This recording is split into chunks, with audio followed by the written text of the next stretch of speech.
It was a really hot July day, and I went into a manure pit to unplug a bulky pump. And I got into the pit, and I was starting to unplug the pump when suddenly I began to feel really weird. And I thought to myself, well, it must be that gas that I've heard of.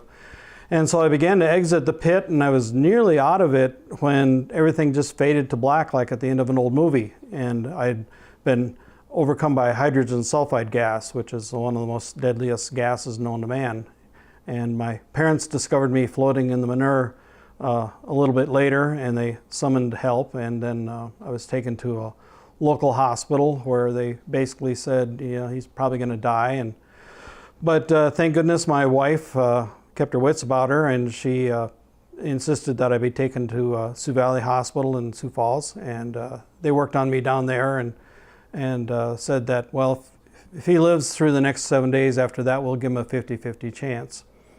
And yeah, I was in the hospital for about a week, and my wife hardly left my side the whole time. And she came in to see me. I was in intensive care, and I was mouthing to her, I can't breathe, I can't breathe. And so she summoned the doctors, and they looked at me and they said, well, here's what we think is happening. You know how when your knee gets banged, it'll swell. Well, Jerry's lungs have been injured and they're swelling, and there's likely nothing we can do. You better call the family. This is it. So my wife asked that they call Mayo Clinic to see if there was something else that could be done there. And so the doctors called Mayo Clinic, and they said, well, he wouldn't last the flight to Mayo Clinic, so why don't you try to go down with an endoscope? And then they discovered that there were blood clots that were plugging some of my bronchial tubes, and they pulled them out, and then I was able to breathe much better.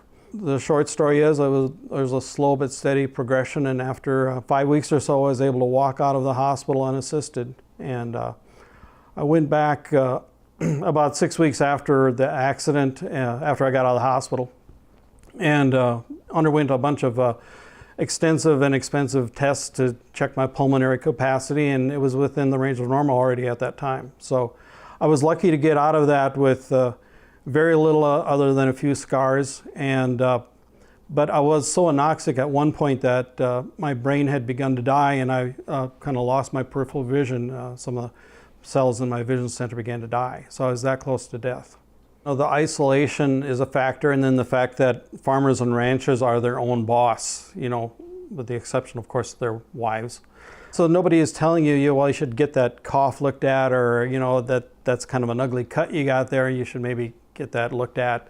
And, you know, we tend to just muscle through it if we can, and probably wait too long to get treatment for something. We live and work in a very dangerous environment. There are things waiting to kill us all over the place. You know, cattle are dangerous, the machinery obviously is dangerous, and then invisible things like gas. Think and then think again, and be safe. Have somebody else around, and thank goodness we have cell phones and stuff now. We didn't have cell phones back then, so we had to summon help the old-fashioned way. But don't put yourself in a situation where you may regret what happened. You know, we all know people that are missing limbs or have died because of their haste.